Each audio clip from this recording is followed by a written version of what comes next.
So today we're going to be talking about how to help people help themselves. So I've gotten a couple emails recently and had a couple conversations with my coworkers about the problem of what do you do when you have a coworker or colleague who keeps asking you questions. I think most of us have been here, either if you've been in a role or a company for a long time, you become the expert in the technology, which is great.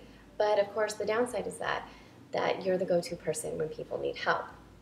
And of course, we all want to feel helpful and useful to our coworkers, but at the same time, it can really interfere with getting work done, especially if you're like me and you really need to be, in the flow of work in order to be really productive.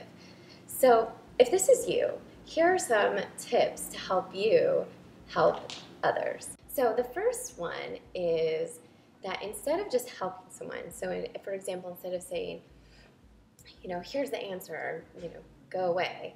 Well, of course, you probably wouldn't say that, but instead of just giving them the answer, send them a link or tell them the steps that you would take to solve the problem. So for example, if they are trying to debug and don't understand what a method is doing, maybe you would grab in the source code base and find where that method was being used and look at other examples and show that to them or find the answer. And so instead of just going and answering the question, take the time to actually write out these steps. Tell them what you would do. Tell them what you would look for. Tell them where you would look.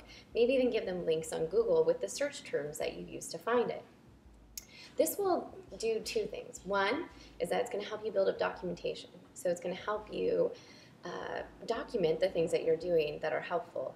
And two is that you're going to be giving them the steps to solve their own problems. So hopefully both educating them and also moving everybody in the right direction. There's another tool that tends to work really well, which is asking them to wait.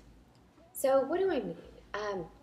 So let's say you're in the circumstance where your coworker sits right next to you, and it's way easier to lean over and be like, hey, Kate, can you look at this problem for me? And of course, I'm generally like, sure, because like I said, we all like helping people. But the downside of this is that you're constantly interrupted. So one way to work around this is to just tell them, I can't right now, but I'll take a look in a couple of hours. This is actually a really powerful statement. One, because it allows you to keep working, but also because if the person really needs your help, they'll wait 2 hours. But if they don't, and they might be able to figure out on their own, they're going to spend the next 2 hours or less figuring out how to solve their own problem. So this works really, really well. And it also allows you to stay in the groove and keep productive. So hopefully these are helpful. If you have other examples or other ways, tools, techniques, anything, feel free to leave them in the comments or point links to other references or useful documentation. Always looking for ways to be better. Thanks.